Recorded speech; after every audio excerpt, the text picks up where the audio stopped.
current carrying coil in magnetic field.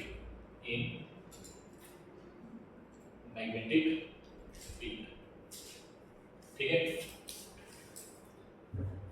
बेटा, ये है मैग्नेटिक फील्ड। ठीक है, सिंपली बात।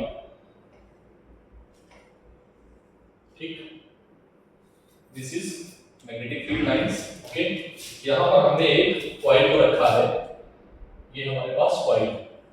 ठीक है, इसमें करंट कुछ इस तरीके से फ्लो हो रहा है। ठीक, ठीक है बेटा, मान लो ये बहुत फाइन कॉइल है जो घूम सकती है ऐसे करके। ठीक, this is the direction of magnetic field. ठीक, ये क्या है बेटा, मैग्नेटिक फील्ड। ठीक, करंट कैसे जा रहा है, ठीक है, क्लॉकवाइज। ठीक, उस पे निकालना है फोर्स हर एक एलिमेंट में। तो फोर्स डिफिनेशन क्या होगा, फोर्स के लिए हम क्या करेंगे, इस एलिमेंट के चारों पॉइंट कैलकुलेट करेंगे, ए बी सी डी। ठीक है, फोर्स जीरो नहीं होगा। ठीक है, समझ में आ गई बात, फिर से समझ लो। ये रेक्टेंगुलर कॉइल है, एक बार देखो इधर, ये रेक्टेंगुलर कॉइल है ए बी सी डी। ठीक है, इस पे नेट फोर्स क्या है, जीरो। नेट फोर्स क्या गया, जीरो। इस वाले पे अंदर की ओर, इस वाले पे बाहर की ओर, इन दोनों पे जीरो। ठीक है, तो नेट फोर्स आ गया जीरो, एक्सेलरेशन आ गया जीरो। नाउ फोर्स जीरो है लेकिन टॉर्क क्या है, टॉर्क जीरो नहीं है। ठीक है, तो टॉर्क हमने कैलकुलेट किया है, ये फोर्स था और ये टॉर्क था। तो टॉर्क क्या निकाला हमने, m into v sin theta. या इसको अगर ऐसे लिखना चाहो तो इसको ऐसे भी लिख सकते हैं, mv sin theta. Maximum torque कब लगेगा, इधर देखो बेटा, एक फोर्स इधर देखना, इधर एक सेकंड, एक फोर्स अंदर की ओर लग रहा है इस एंड से, इस एंड पे फोर्स अंदर की ओर है। इधर देखो, इस एंड पे फोर्स अंदर की ओर है, इधर बाहर की ओर है। तो कॉइल ऐसे घूमेगी, ऐसे घूमेगी। नीचे तुमने मोटर लगा दिया, मोटर घूम रही है, फैन लगा दिया, फैन घूम रहा है ना, मिक्सर ग्राइंडर लगा दिया, वो भी घूम रहा है, वॉशिंग मशीन लगा दी, वो भी घूम रहा है। सब काम यही है, सबका काम क्या है, टॉर्क। टॉर्क मतलब क्या है, घुमाने वाला फोर्स। एग्जैक्ट, समझ में आई बात, नोट करते जी।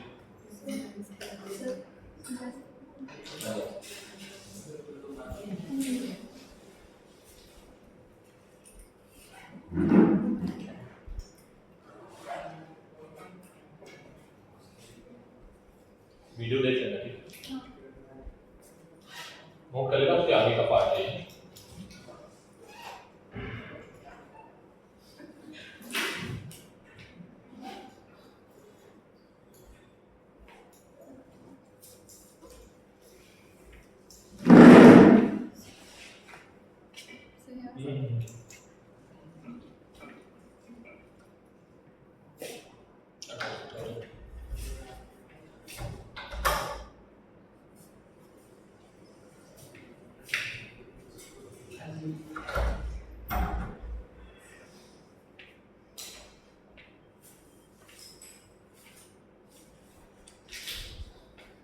हो गया, पूछो।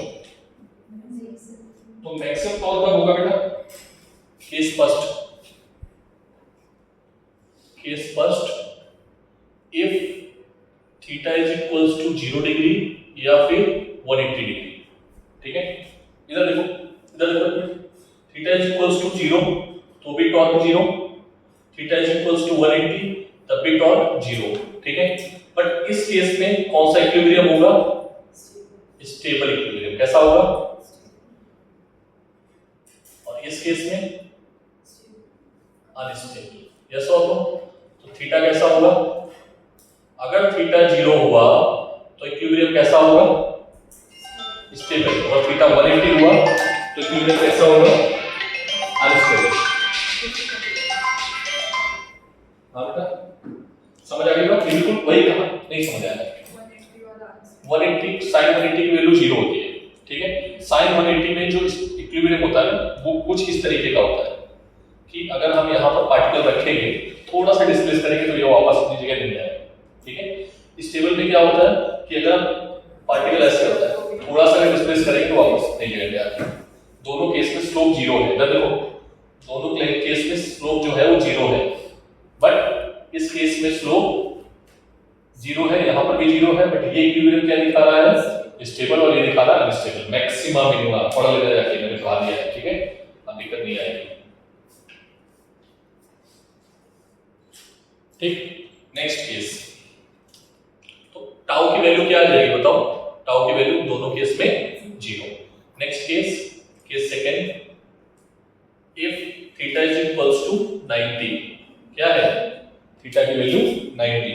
अगर थीटा 90 हो गया, तुम लोगों को दिख रहा है इधर पक्का, तो टॉर्क की वैल्यू क्या आ जाएगी, mb sin 90। ठीक है, तो टॉर्क क्या आएगा, मैक्सिमम टॉर्क होगा उस कंडीशन में, तो थीटा क्या होगा, 90। ठीक है,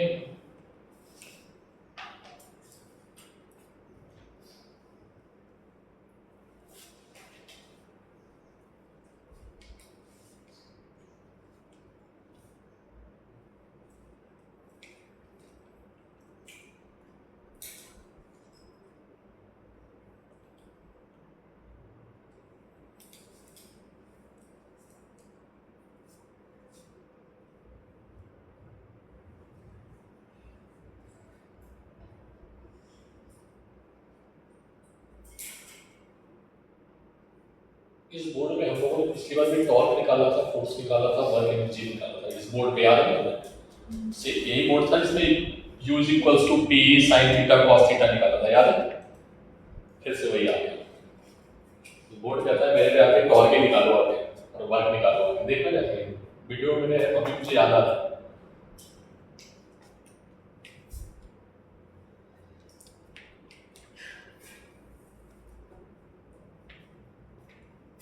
इधर नोट कर लिया होगा।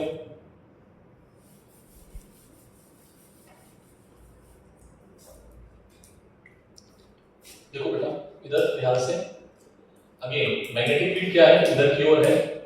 ठीक है, और हमने कॉइल को किसी एंगल पे रखा हुआ है। ठीक है, ये ठीक, कितना एंगल बना रही है, थीटा। कितना एंगल बना रही है, तो इसको हम रोटेट करा रहे हैं। इधर देखना, रोटेट करा रहे हैं, जैसे देखो इधर इमेजिन करना बेटा, इधर देखो, इधर पहले इमेजिन कर पाओ थोड़ा सा, मैग्नेटिक फील्ड इधर से इधर की ओर जा रहा है। ठीक है, तो हमने क्या किया, इसको ऐसे करके रखा हुआ है। बोलो, अब हमने इसको ऐसे घुमा के ऐसे कर दिया, मतलब पहले थीटा कुछ था, थीटा 1, अब बाद में मैंने कितना कर दिया, थीटा 2। तो बताओ मैंने कितना वर्क किया। ठीक है, अब ये फील्ड कैसी फील्ड है, मैग्नेटिक फील्ड। मैग्नेटिक फील्ड कैसी फील्ड है, कंजर्वेटिव है नॉन कंजर्वेटिव, बोलो। मैग्नेटिक फील्ड कैसी फील्ड है, कंजर्वेटिव है नॉन कंजर्वेटिव, कंजर्वेटिव। कैसी फील्ड है, कंजर्वेटिव। ठीक है, तो यहां पर हम लोग निकालेंगे, क्या निकालेंगे, क्या निकालेंगे, सिंपली इधर देखो, वर्क डन।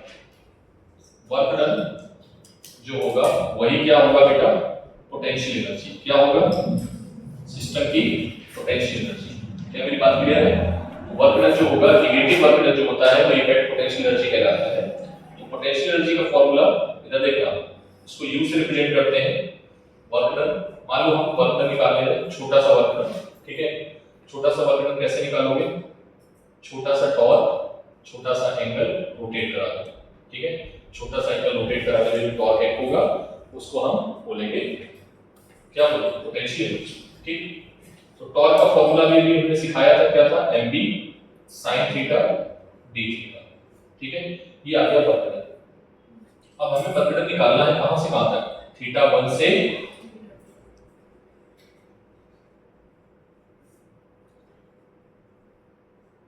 ठीक, बोलो बेटा, कोई दिक्कत नहीं है, समझ आ रहा है? तो क्या आ जाएगा बताओ जल्दी से,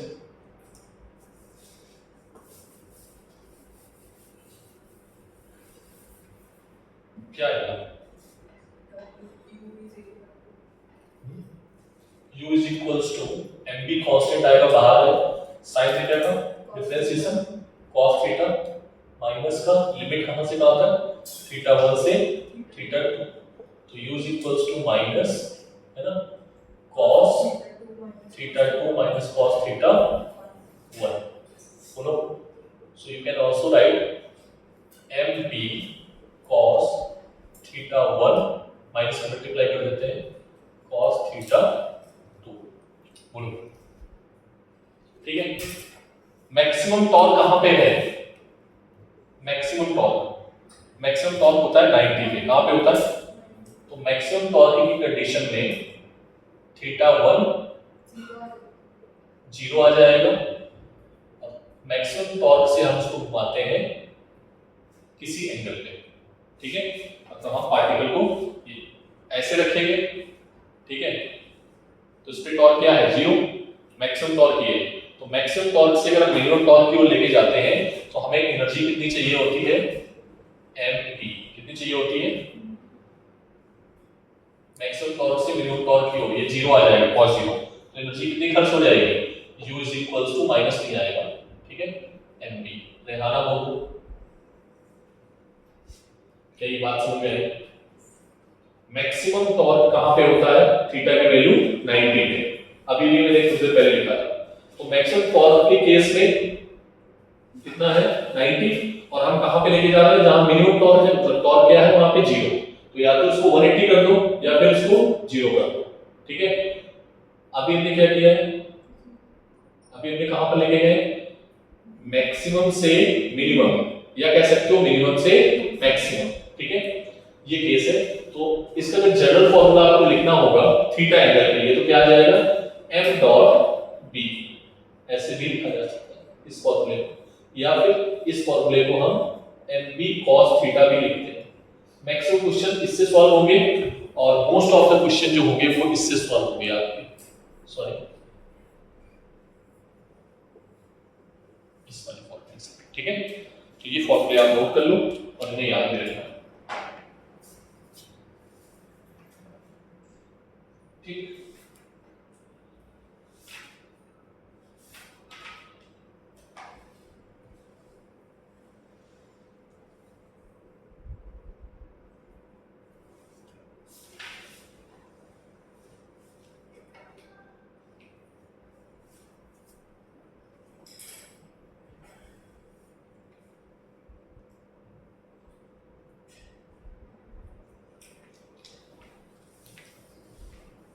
क्या ये चीज समझ में आ गई बोलो बच्चों पक्का एक मैं भी भेज रहा हूं नोट्स ठीक है एक टॉपिक है बहुत important topic galvanometer most important topic for your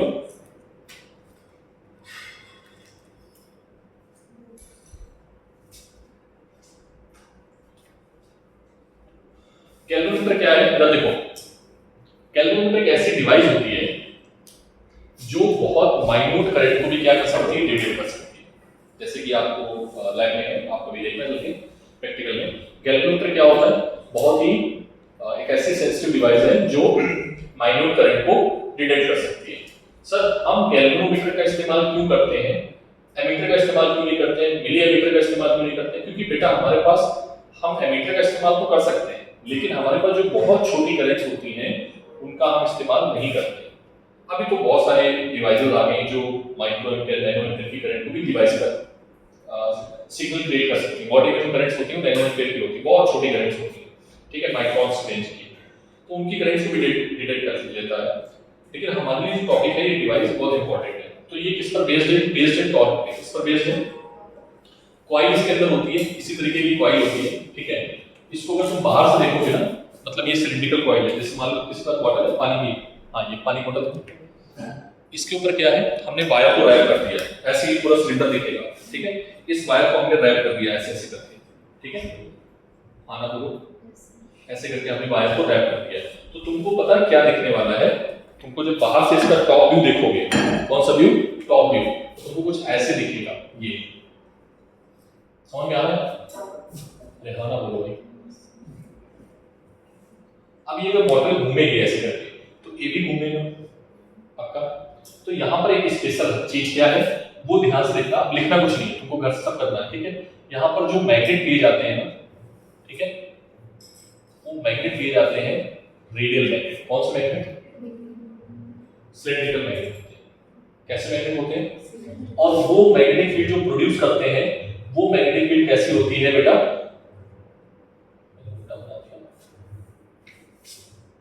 ठीक है, ये कुछ इस तरीके का होता है, ठीक है, ये ठीक इस तरीके का होता है, कुछ इस तरीके का आएगा। तो ये जो रीजन दिखेगा ना मैग्नेटिक कैसे होते हैं ध्यान से देखो। ये इसको बड़ी बॉटल लो, इमेजिन करना, बड़ी बॉटल लिया और बीच से कट कर दिया, ठीक है, और इसके पास ऐसे करके सटा दिया। समझ में आ रहा? इमेजिन कर पा रहे हो, बड़ी बॉटल लिया, बीच से कट किया, उस आधा इधर दे दिया, आधा इधर दे दिया, तो उसका टॉप व्यू देखोगे तो ऐसे ही दिखेगा, ठीक है, कोई डाउट नहीं। तो ये जो मैग्नेट होते हैं इनको क्या बोलते हैं? Cylindrical magnet. क्या बोलेंगे इनको? ठीक। अब सिलिंड्रिकल मैग्नेट का बस काम क्या होता है, जो ले जा रहे सर और कोई मैग्नेट क्यों नहीं लिया? बेटा और कोई मैग्नेट हम नहीं ले सकते, उसका एक रीजन है क्योंकि हमें यहाँ पर कौन सी फील्ड सेट करनी होती है? रेडियल मैग्नेटिक फील्ड सेट करनी होती है। कौन सी मैग्नेटिक फील्ड? जो इस कॉइल के हमेशा परपेंडिकुलर मिलेगी, मतलब थीटा की वैल्यू हमेशा कैसी रहने वाली है? 90 डिग्री। पक्का? क्या ये बात समझ गए? ये स्पेशलिटी है इस डिवाइस की, ठीक। तो इंट्रोडक्शन हो गया। प्रिंसिपल क्या है? प्रिंसिपल है when a current carrying coil is placed in a magnetic field. जब करंट कैरिंग कॉइल को मैग्नेटिक फील्ड में रखोगे तो ये क्या करेगी? नेचुरली घूमेगी। क्या करेगी?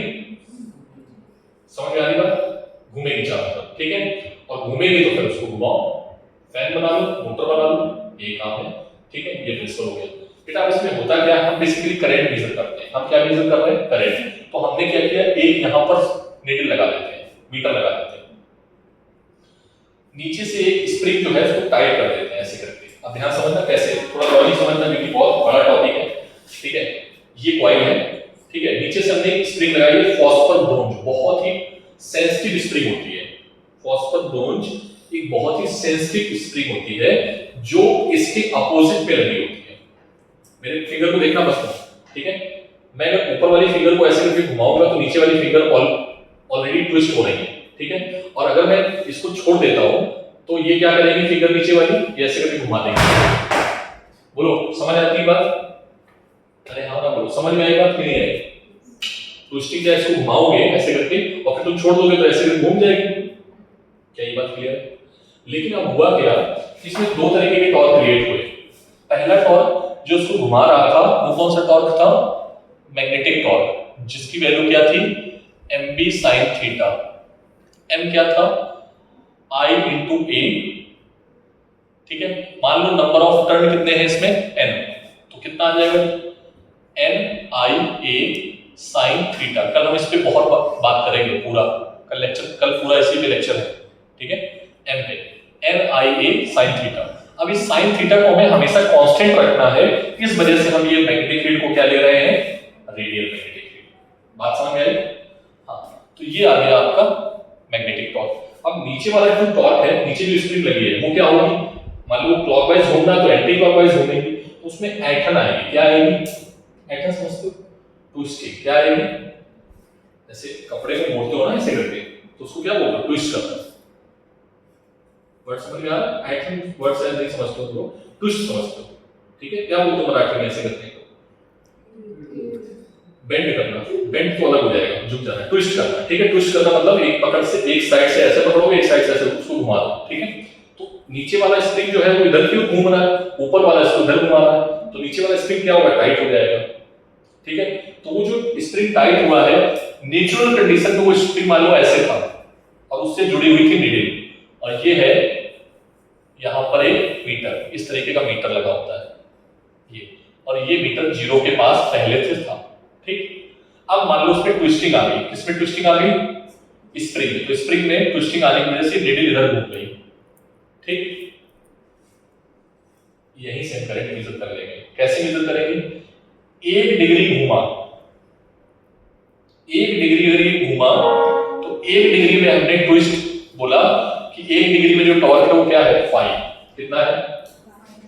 या मान लो के, क्या है? के। 1 डिग्री में कितना है? 1 डिग्री में टॉर्क कितना है? के। अब 1 डिग्री के टॉर्क को तुम 1 एम्पियर बोलो, 1 मिली एम्पियर बोलो, एक जो भी बोलना है बोलो, ठीक है। 1 डिग्री के टॉर्क जब घूमेगा तो उसको तुम क्या बोल रहे हो? 1 मिली एम्पियर। न्यूमेरिकल नहीं लगा पाओगे यदि तुम डायग्राम को अच्छे से समझ नहीं पाए, प्लीज, ठीक है। 1 डिग्री में टॉर्क क्या है? जैसे आपका पोटेंशियोमीटर था ना, सेम वही है, ठीक है। इसके 5 न्यूमेरिकल है, वैसे करते हैं। 1 डिग्री में टॉर्क कितना आया? के।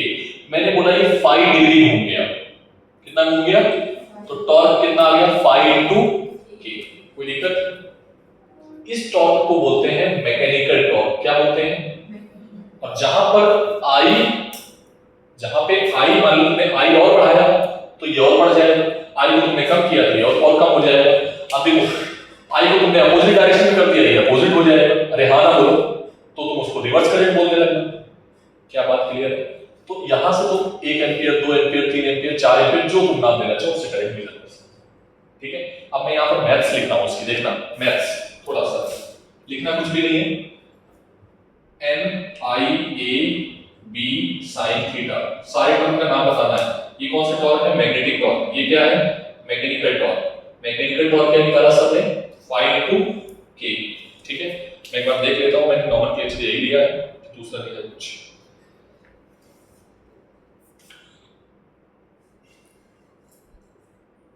नॉमेनक्लेचर 5k लिया है, ठीक है। क्या ये बात समझ में आ गई? तो दोनों टॉर्क जहां पर बैलेंस हो जाएंगे वहां से हम आई को मेजर कर लेंगे। n क्या है? बोलो जल्दी से। n क्या है? a क्या है? i क्या है? a क्या है? a क्या है? थीटा क्या है? कांस्टेंट। थीटा क्या हो गया? कांस्टेंट। क्यों कांस्टेंट हो गया? क्यों कांस्टेंट हो गया? क्यों कांस्टेंट हुआ? क्योंकि हमने मैग्नेटिक फील्ड कैसी ली हुई है?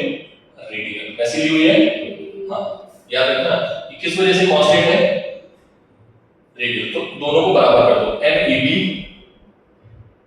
तो मोबाइल तो चला रहा है, मोबाइल चला रहा है तो आदित्य, ठीक। sin theta is equals to 5 into k, ठीक है। NIA। अब i को देखो, जो जो कांस्टेंट है उसको हम क्या करेंगे? उधर भेज देंगे। ये हमने डिसाइड किया है, k को हमने डिसाइड किया है। k को किसने डिसाइड किया है? 1 डिग्री को तुम k मानोगे, तुम बोले नहीं हम 1 डिग्री को k नहीं मानेंगे, हम 5 डिग्री को k मानेंगे। मान लो भाई 5 डिग्री को k मान लो, तुम बोलोगे जब यहां पर 10 डिग्री घूमेगा तब हम उस वैल्यू को 1 एम्पियर देंगे, मान लो, कोई दिक्कत नहीं।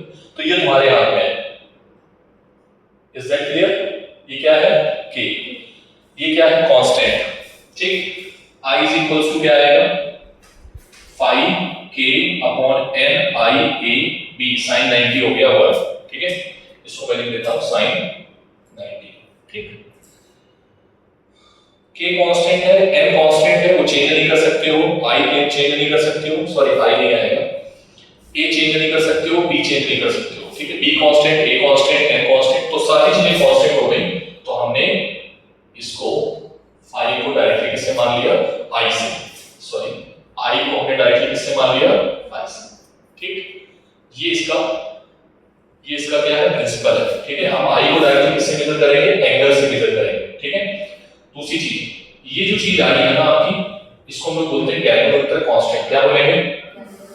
क्या है गैल्वेनोमीटर कांस्टेंट? बताओ मैं, इसको g बोलेंगे, g phi, ठीक है।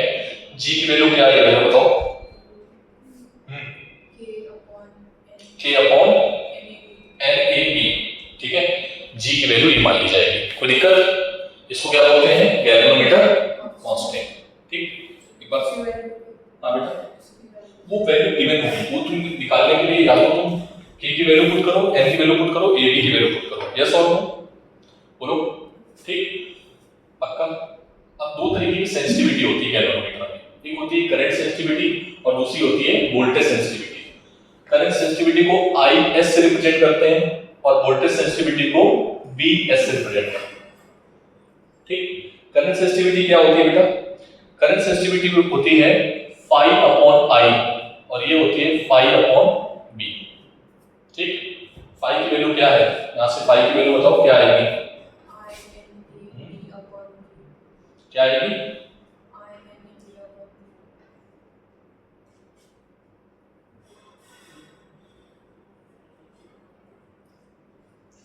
क्या करेगा? फाई की वैल्यू या आई की वैल्यू बता दो। आई की वैल्यू क्या निकाली तुमने यहां से? क्या निकाली है आई की वैल्यू? फाई के अपॉन एन ए बी, ए निकाली ना, फाई से फाई कैंसिल, तो क्या आ जाएगा? Sensitivity N A B upon K. बोलो अब अगर तुम्हें सेंसिटिविटी को बढ़ाना है तो के को क्या करना पड़ेगा? कम या ज्यादा? क्या करना पड़ेगा? के को सेंसिटिविटी बढ़ाना है तो के को क्या करना पड़ेगा? तो तुम 1 डिग्री को अगर 1 एम्पियर मान रहे हो या 10 डिग्री को 1 एम्पियर मान रहे हो तो किस जगह पर सेंसिटिविटी ज्यादा होगी? 1 डिग्री पे ज्यादा होगी या 10 डिग्री पे ज्यादा होगी? जब नंबर ऑफ डिवीजन ज्यादा होंगे तो सेंसिटिविटी क्या होगी? बात समझ आ रही? तो के अगर बढ़ेगा तो सेंसिटिविटी घटेगी, के घटेगा तो सेंसिटिविटी बढ़ेगी। सेंसिटिविटी और किस पर डिपेंड कर रही है? एन पे। एन बढ़ाओगे तो सेंसिटिविटी, एरिया हम बढ़ा नहीं सकते, कॉइल का होता है, नेगेटिव फील्ड हम बढ़ा नहीं सकते क्योंकि वो फिक्स्ड होता है, ठीक है। दूसरा वोल्टेज सेंसिटिविटी, इसमें लगाओगे बी को हम क्या लिख सकते हैं? आई इंटू आर। क्या लिख सकते हैं? आर क्या है सर? गैल्वेनोमीटर का रेजिस्टेंस। आर क्या है? गैल्वेनोमीटर का रेजिस्टेंस। अगेन आई की वैल्यू क्या है? सेम है, बस यहाँ एक फैक्टर और आ जाएगा इसके साथ में। कौन सा फैक्टर? आर आ जाएगा, नीचे ही आएगा ना? हाँ नीचे ही आएगा। तो देखो अगर तुम वोल्टेज सेंसिटिविटी बढ़ा रहे हो, क्या बढ़ा रहे हो? तुम्हें अगर हमने बोला वोल्टेज सेंसिटिविटी बढ़ाओ तो तुम अगर वोल्टेज सेंसिटिविटी बढ़ा रहे हो तो करंट सेंसिटिविटी तो ऑटोमेटिकली बढ़ रही है। तो is it necessary to increase current sensitivity for voltage sensitivity? Answer नहीं। हम अगर वोल्टेज सेंसिटिविटी बढ़ा रहे हैं तो करंट सेंसिटिविटी तो ऑटोमेटिकली बढ़ेगी, उसमें कोई भी डाउट नहीं, ये सारे फैक्टर्स उसके सेम है। क्या ये बात क्लियर है? ठीक है, इस पे क्वेश्चंस आएगा और हम करेंगे कल, ठीक है। कल केवल न्यूमेरिकल कराऊंगा, चेक करूंगा, ठीक है। आज मैंने होमवर्क दे दिया, एक बार फिर से मैसेज डालूंगा। तीसरी चीज आती है इसमें, ठीक है, पहले से जल्दी से नोट कुछ भी मत करो, ठीक है, क्योंकि भागना है तुम्हें भी। दो टर्म और आते हैं, what is the difference between voltmeter and ammeter, ठीक है। एमीटर और वोल्टमीटर में सबने ऑलरेडी डिफरेंस तुम्हें बता दिया था। एमीटर का रेजिस्टेंस क्या होता है? हाई होता है, लो? इट शुड बी, एमीटर का रेजिस्टेंस ज्यादा होता है, वोल्टमीटर का कम होता है, ठीक है। ऐसा है, उल्टा बोला सकते हैं। एमीटर चाहता है मेरे से ज्यादा करंट पास हो, तो क्या होना चाहिए? लो, ठीक है। वोल्टमीटर चाहता है मेरे से करंट पास, ठीक है, तो लो हाई। आइडियल के लिए 0 इंफिनिटी, यस और नो। इसको सीरीज में, इसको पैरेलल में, ठीक है, सर्किट में, ठीक। इसके बाद हम गैल्वेनोमीटर से एमीटर कैसे बनाते हैं, टॉपिक मैंने छोड़ा रखा था, ठीक है। करंट इलेक्ट्रिसिटी का टॉपिक था, मैंने बोला था गैल्वेनोमीटर जब पढ़ाएंगे तब पढ़ाएंगे। तो गैल्वेनोमीटर ये है, ठीक है। गैल्वेनोमीटर के साइड में हम अगर एक रेजिस्टेंस लगा दें, क्या लगा दें? क्या लगा दें? रेजिस्टेंस, जो कि जिसकी वैल्यू G से बहुत छोटी है। सर कितनी छोटी है? 1000 टाइम्स छोटी है। अरे हाँ ना बोलो। तो यहां से जो करंट आएगी वो, अगर मान लो यहाँ पे 10 एम्पीयर करंट आ रही है, ठीक है, और इन दोनों में डिफरेंस ये है 10 गुना, इससे ज्यादा, तो ज्यादा से ज्यादा करंट यहां से पास होगी और थोड़ी बहुत करंट यहां से पास होगी। अरे हाँ ना बोलो, ठीक है, पक्का। तो इसको हम लोग बोलेंगे शंट। क्या बोलेंगे? शंट क्या होता है? एक रेजिस्टेंस होता है बहुत छोटी रेजिस्टेंस वैल्यू का, जो गैल्वेनोमीटर के साथ इसमें जुड़ा होता है पैरेलल में, पक्का। तो यहां से अगर मान लो करंट ये IG जा रही है, कितनी जा रही है? यहां से करंट जा रही है IS, ठीक है। जंक्शन लॉ लगा दो, एक बार इधर से एक बार इधर से, तो V इज इक्वल्स टू यहां का पोटेंशियल और यहां का पोटेंशियल सेम होगा, A और B का। इधर के थ्रू जाओगे तो IG इंटू G, और इधर के थ्रू जाओगे, मान लो ये करंट आ रही है I, तो ये करंट क्या होगी? IS होगा I माइनस IG, तो I minus IG into what? R, ठीक है। इसको शंट बोलते हैं। शंट को हम S से रिप्रेजेंट करते हैं। किससे रिप्रेजेंट करते हैं? S से। ठीक है, ये क्वेश्चन बनेगी, इसमें न्यूमेरिकल भर भर के आए हैं आपके इसमें बोर्ड में, ठीक है। ये रेजिस्टेंस इसमें पैरेलल में, तो इफेक्टिव रेजिस्टेंस क्या बनेगा 1/s + 1/g, तो क्या है Sg अपॉन इफेक्टिव क्या आ जाएगा Sg/s + g, ठीक। नेक्स्ट गैल्वेनोमीटर कन्वर्ट हो गया किसमें एमीटर में, ये तरीका है। अब गैल्वेनोमीटर को कनेक्ट करना है हमें किसमें वोल्ट मीटर में, किसमें कन्वर्ट, तो वोल्ट मीटर में कन्वर्ट करने के लिए हम क्या करेंगे, क्या किसमें जोड़ेंगे उसको सीरीज में, किसमें जोड़ेंगे सीरीज में जोड़ेंगे, ठीक है। तो फॉर्मूला क्या आएगा I × G + R, ये आ गया वोल्ट मीटर का रेजिस्टेंस, टोटल रेजिस्टेंस। अरे भाई सीरीज में रेजिस्टेंस तो सेम होता है ना, R1 + R2, ये आ गया। इससे क्वेश्चंस बनेंगे, मैं कल क्वेश्चन कराऊंगा केवल, कल ये थ्योरी नहीं कराएंगे, ना ही मैथ्स कराएंगे, ठीक है। इसके बाद क्या है इफेक्टिव रेजिस्टेंस क्या आएगा G+, तो ये था इसका गैल्वेनोमीटर को कन्वर्ट करना और एमीटर को कन्वर्ट करना। ये 7 पेज मैंने आपको कितने मिनट में समझाया, जो भी टाइम लिया, ठीक है, कर पाओगे तो इतना करके आओ।